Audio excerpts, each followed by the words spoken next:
Hi everyone, welcome to week 7.5. Congratulations on making it to the end of this class. I really enjoyed working with each of you. I enjoyed reading your work product and I loved our conversations on the discussion boards. I really hope that this class was a worthwhile experience for you. I think we had a pretty nice overview of different types of legal writing and we got some practice in legal research, specifically through Lexis. As you probably remember, we researched case law, statutes, we did some shepherdizing. These are all important tools to know how to utilize when you research.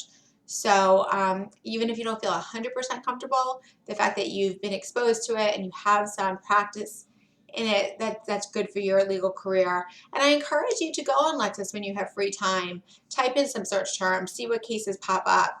Look in the different databases. Perhaps you would like to just research secondary sources. You can look in that database to find law review articles or treatises or restatements. So the more you go on Lexis, the better you'll be at it, the more comfortable you'll be, and you'll eventually become an effective researcher. And same thing with writing. I think we got some good practice in writing.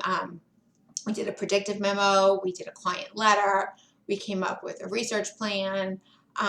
We presented our research by drafting case briefs.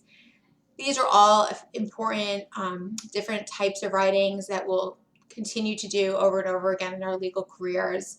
As we discussed throughout this class, it's always important to know your audience.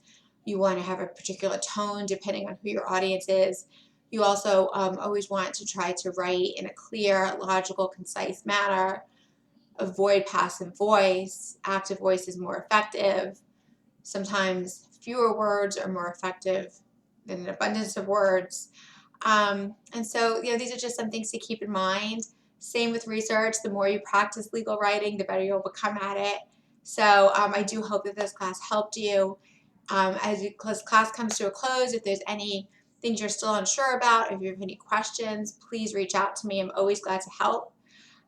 The assignment for this week is to put the whole portfolio project together, and this includes the midterm and the final, and put it in one document and submit it on ePortfolio.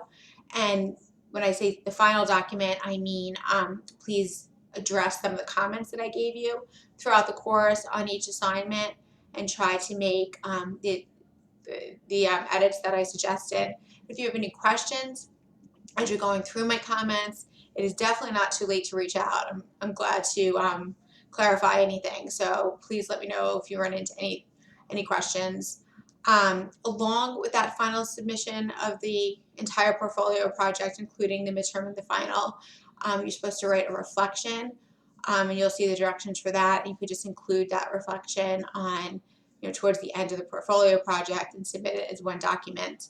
We also have a Check Your Knowledge quiz. It says on Blackboard that you only have one attempt. It's about 20 questions. I am going to go ahead and give you 2 attempts. So hopefully that takes some pressure off. So if you're not happy with your score the first time around, please take it again. And again, if you run into any issues or questions, let me know. And then finally, we have our very last discussion board this week, and it's more of a reflective discussion board about meeting the course outcomes and what you learned in the class. So hopefully we'll have some good conversations this last week. I will note that for this last week, if you just post an initial discussion post, you do not have to respond to 3 or more posts to receive full credit. So if you just post one post, I can give you full credit. Okay, I think that covers it. So I hope you guys enjoyed the course. Again, it's not too late to reach out to me. Oh, if you have any zeros, any missing work, please submit. Zeros can kill your grade. You could have a good grade all along, and then 1 or 2 zeros could cause you to fail class. So please submit something. Something is always better than nothing. I can work with something. If you don't submit at all, I have to give you a 0, and that can really bring your average down. You guys have worked way too hard in this class to fail it. You do not want to have to take this class again. So please, please, please submit. I can accept missing work up until the morning after the last day, so Tuesday morning at 7 a.m. If you want to try to finish stuff at night, I understand everyone has different schedules, so I can give you up until Tuesday morning at 7 a.m. Let me know again if you run into any issues. I appreciate everything. Keep in touch. Thanks.